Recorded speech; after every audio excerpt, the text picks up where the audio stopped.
What's going on, guys? Welcome back to the channel. In this video I'm going to show you how to easily get done the Volundr Forge here at the EDZ.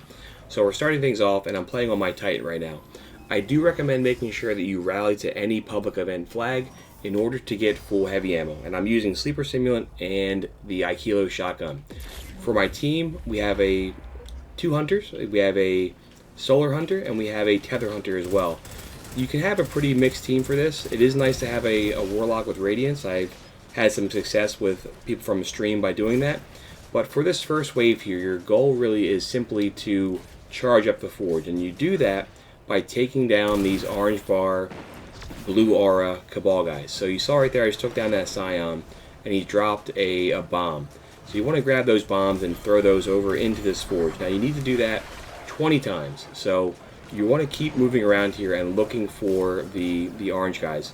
They're the ones who are going to drop these orbs, and depending on what type you find, they could drop one or two. So we just took down this gladiator. Now he killed me, but it's not a big deal. You may die here a few times, but really you want to make sure you're killing the blue guys pretty quickly, because as you can tell, this is a timed event, and right now we have 37 seconds to go.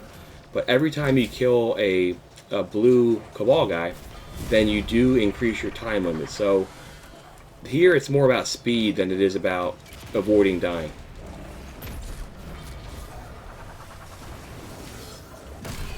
I do recommend not using your super if you can avoid it. The only exception to that would be if you have a subclass or you have an exotic that allows you to get your super back quickly. That's when it might be worthwhile to use your super, but otherwise, in my opinion, I think you're better off saving it for the tier 3 boss. Alright, so we are at 11 out of 20 batteries right now. We have 35 seconds, so we're doing well for time. You can throw your batteries from pretty far away, but you want to make sure you're aiming for the middle, because if you hit one of the corners, then it could bounce off, and that could be problematic.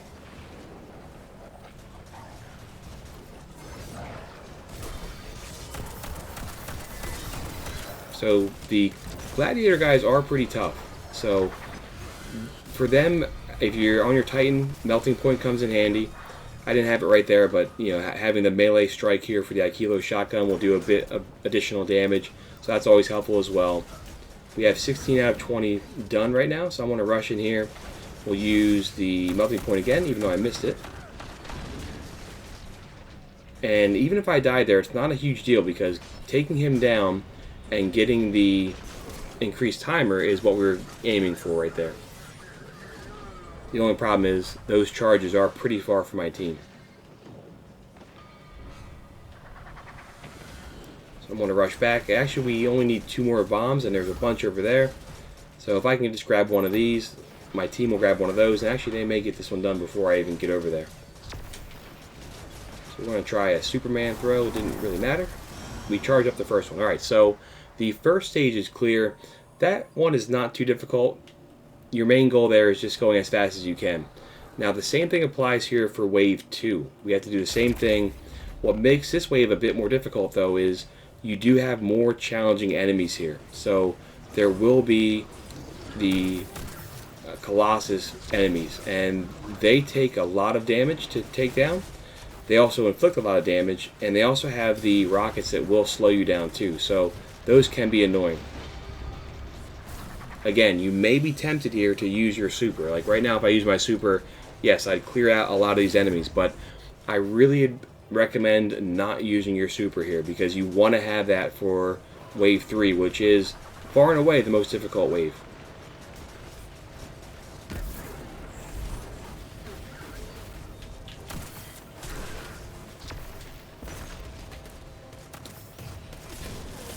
So right there you saw I didn't aim correctly, and it did bounce off. So that can make or break you sometimes.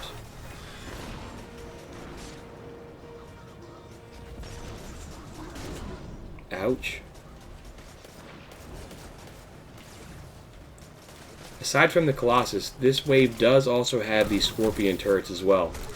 And they can absolutely shred you. So if you see those, like right now there's one over here by the bank, the forge, we want to take that out right away, because that will take your teammates down really quickly.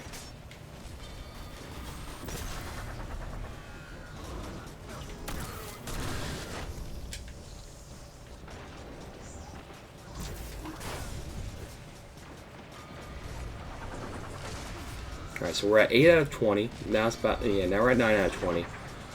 And our biggest enemy right now is the time. This is where it's nice to have your team kind of spread out a bit.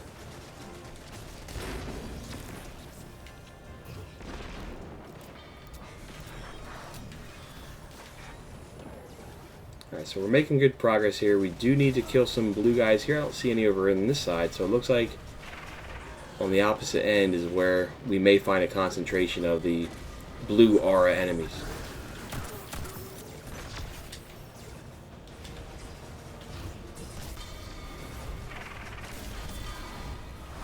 So we're at 17 out of 20. I believe there was one or two bombs over there as well.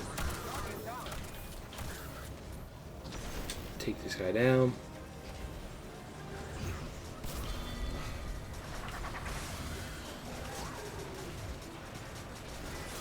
Alright, so it looks like here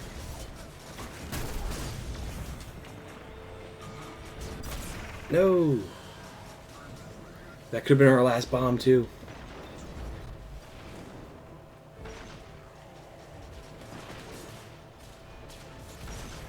Goat with the goat play. I love it. Alright, so there we go. We cleared the second wave, and now we're on to the most difficult wave. And here is when you want to be really, really cautious, because if you get into a death loop here, it can be very, very troubling. This, in my opinion, where we are right now, is the safest place to be. The enemy will come in right here, and you notice that he has his drones. The problem that I've seen a lot of groups have is they tend to run around and they tend to be spread out. You want to make sure your team is very, very close together, because this guy does a lot of damage and he also has a ton of health. So make sure that your team is together. This is a great place to be because there's nobody behind us. And now once his shield's down, your main goal is to inflict continual damage, because if you don't do enough damage here, if you don't have damage done considerably, then he will get his shields back. But as long as you are dealing consistent damage, then he will not get his shields back. And obviously you want to be a bit better shooting than I am right now. This is where having a sleeper comes in handy. This is where having rallying to the flag and getting a full heavy ammo comes in handy, because you can't really necessarily rely on it dropping from the enemies here.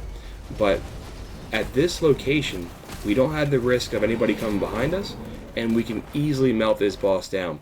Now, I've seen random groups here have a lot of trouble with this because they're not necessarily coordinated and they're not necessarily hanging out here in the same side.